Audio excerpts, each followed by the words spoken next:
In 2015, it was estimated that 591,000 Americans were abusing heroin, 2 million people were abusing prescriptions, and over 20,000 lives were lost to the opioid crisis. Additionally, almost 13,000 lives were lost to heroin.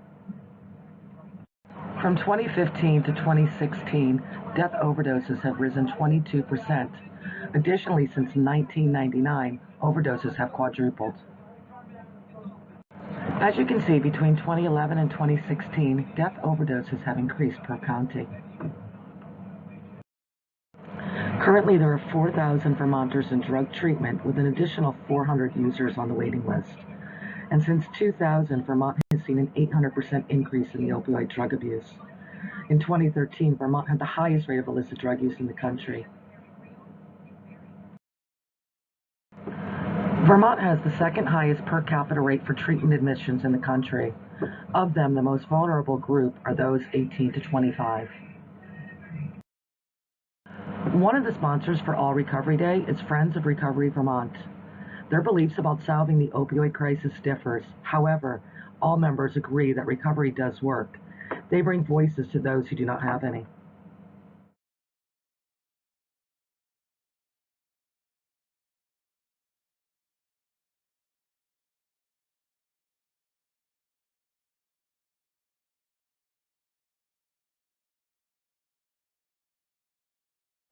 Addiction affects everybody. The scope of the problem is real. The statistics have been done.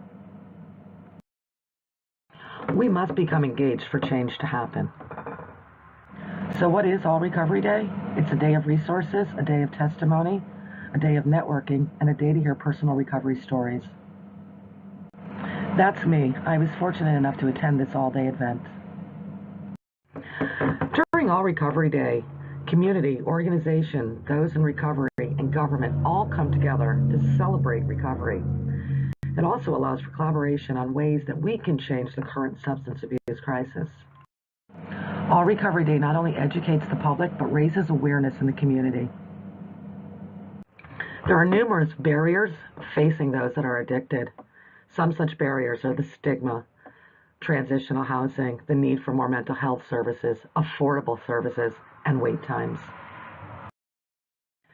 Many of the presenters are also community assets, such as Friends of Recovery for Vermont and the Vermont Recovery Network. Another participating community asset is the Turning Point. There are 12 turning points in the state of Vermont. They offer peer recovery support, linked to services, medical assistance, and groups. Burlington, Vermont hosts the Change Corridor.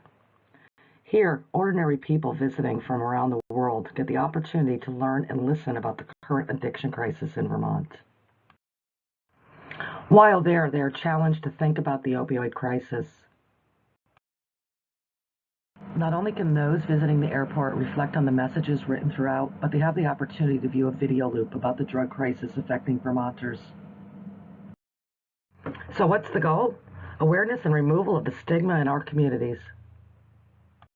Grouping communities and those seeking recovery is vital. So how do we do this? Well, advocacy, representing, presenting, and supporting a client's group or organization. It takes a team of advocates. Social problems need social action. They need the capacity to recruit and coordinate, communicate, increment change, and influence others. Those facing addiction need to be represented. They need a voice. But how do we accomplish this goal? The answer is by using the 4 basic skills in advocacy: persuasion, representation, negotiation, and bargaining.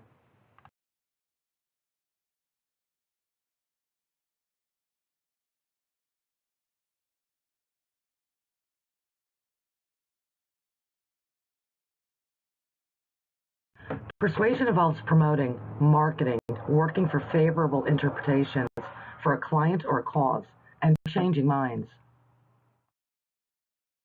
We begin representation when one person asks another for help, and then the second person agrees to become the spokesperson. We need to negotiate and bargain. Different sides need to come together to come up with a resolution. Often we find a lot of give and take. The need for negotiation is critical to offer the best advantage to both sides.